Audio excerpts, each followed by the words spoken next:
Hello friends, welcome back to my YouTube channel. आज आपण simple present टेन्सचे वाक्य बनवणार आहोत.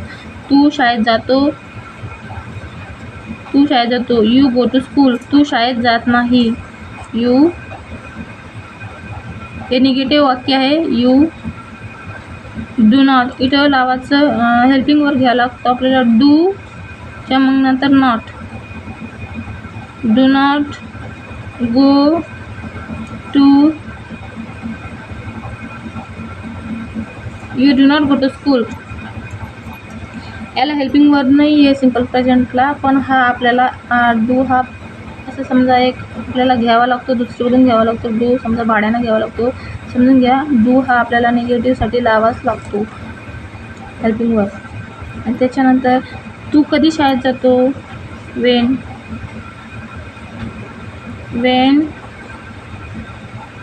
बघितलं पण helping verb. Do you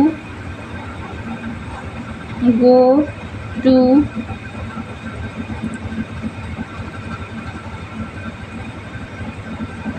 when do you go to school. तू कधी शाळेत जातो. तू कधी शाळेत जात नाही. वेन निगेटिव्हमध्ये आपल्याला कुठे लावा लागतो. सॉरी, इथं येईल असं वाटतं.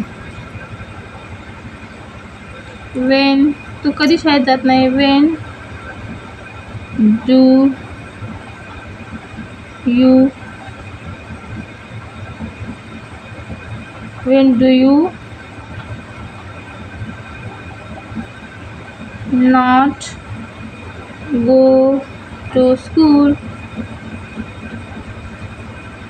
Wien do you not go to school. तो कधी शाळेत जात नाही. हे निगेटिव्हसाठी.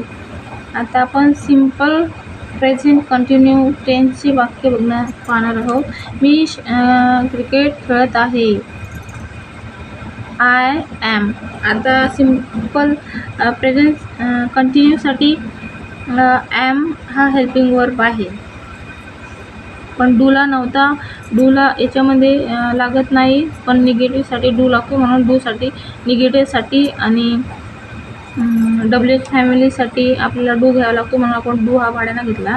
पण याच्यामध्ये कंटिन्यूमध्ये हेल्पिंग वर्ब असतो. ॲम, इज, आर हा असतो. तर आपल्याला कोणत्या वाक्यामध्ये आपल्याला कोणता हेल्पिंग वर्ब वापरायचा हे आपल्याला ठरावं लागते. तर मी क्रिकेट खेळत आहे. मी सोबत कधी पण ॲम लागतो. I am. ॲम हा हेल्पिंग वर्ब आहे. I am playing. Main verb play. Playing the cricket.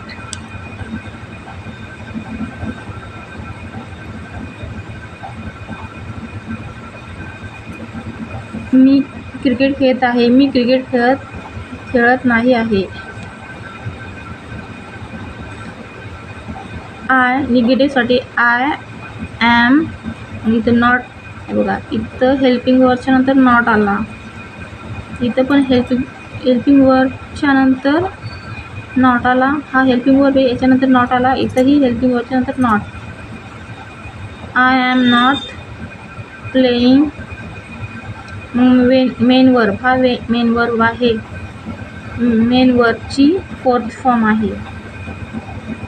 वर्बची fourth form आहे ही. PLAYING playing the cricket. तू क्रिकेट खेळत आहे का. तर आपल्याला हा का आला लास्टला मराठीमध्ये. तर हा क्वेश्चनसाठी आपल्याला कधीही कोणत्याही आपल्याला क्वेश्चन विचारत असलं, तू शाळेत गेलता का, तू क्रिकेट खेळत आहे का, तू काम करत आहे का, तर त्याच्यासाठी आपल्याला आधी सगळ्यात प्रथम तुम्ही कधीही हेल्पिंग वर्ब घ्यायचा त्या काळानुसार. तर तू क्रिकेट खेळत आहे का, तर याच्यासाठी यूसाठी आर लागतो. आर हा हेल्पिंग वर्ब आहे. ॲमसाठी आयसाठी ॲम आणि यूसाठी are. Are you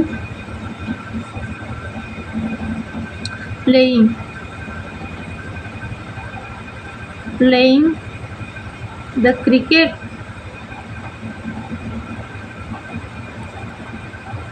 Tu cricket खेळत आहे का, तू क्रिकेट खेळत नाही का. आता निगेटिव्हसाठी पण are you not playing the cricket.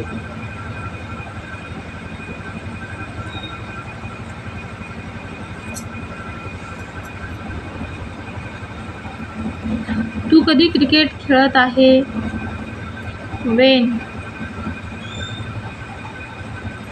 Wien are you helping work. When are you playing the cricket. PLAYING playing the cricket. तू कधी क्रिकेट खेळत आहे. हे कंटिन्यूचं वाक्य आहे. प्रेझेंट, सिंपल प्रेझेंट कंटिन्यूचं वाक्य म्हणून इथं इंग हा लागतो. कंटिन्यू वाक्यामध्ये कधीही आपण इंग लावतो. ING इंग. कोणत्याही प्रकारातले कोणत्याही काळाचे असो, कंटिन्यूमध्ये आपण इंग लावतो. So friends, if you like my video, like my channel and subscribe my channel. So friends, till then, bye bye. We will meet again. Till then, bye bye.